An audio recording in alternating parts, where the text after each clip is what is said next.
ليه تروحي تشتريه من بره وانت ممكن تعمليه في البيت وطعمه حلو جدا ومش هياخد منك تحضير اكتر من ربع ساعة. هنعمل الفراخ المقرمشة، تقدروا تقولوا عنها كريسبي تشيكن او تشيكن ستريبس، اي حاجة، هي فراخ مقرمشة من بره وطرية وجوسي من جوه. يلا بينا نشوف هنعملها ازاي.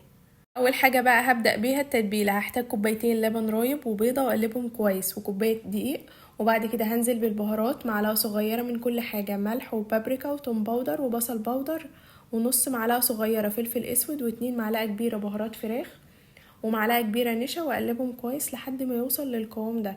وبعد كده هنزل بالفراخ واقلبها كويس في التتبيلة، وهسيبها في التتبيلة لمدة ساعتين وبس كده. جهز بقى طبقة القرمشة الخطيرة جدا. هنحتاج بقسماط ناعم وخشن واخلطهم على بعض. هناخد الفراخ على طول من غير ما نشيل من عليها التتبيلة ونحطها في خليط التغطية، ونضغط عليها كويس جدا جدا ونقلبها مرة واتنين وتلاتة عشان البقسماط يمسك عليها كويس وبس كده. وهعمل برضو بنفس الطريقة، بضغط عليها كويس جدا علشان البقسماط يمسك كويس. وبعد ما اخلص الكمية اللي معايا هنزل بيها في زيت سخن على نار متوسطة وبس كده.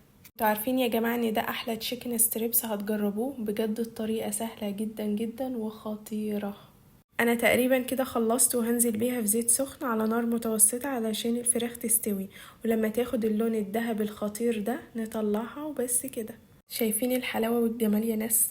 بجد خطيرة. بالمناسبة الخلطة دي مع الطريقة دي في التسوية مش بتخلي التغطية بتاعة الفراخ تفك خالص، اللي هو الكفر ما بيفكش من على الفراخ. بالطريقة دي اتوقع ان اكيد هتحبوها، صح؟ وكده خلاص بقى جاهز معانا احلى تشيكن ستريبس، بجد خطير. يا لهوي على الجمال والحلاوة، عظمة مع الصوص الخطير ده. بجد وهمية، لازم لازم تجربوها. واكتبوا لي رأيكم في الكومنتات، وما تنسوش تعملوا لي لايك وشير ومتابعة، واشوفكم في فيديو جديد. باي باي.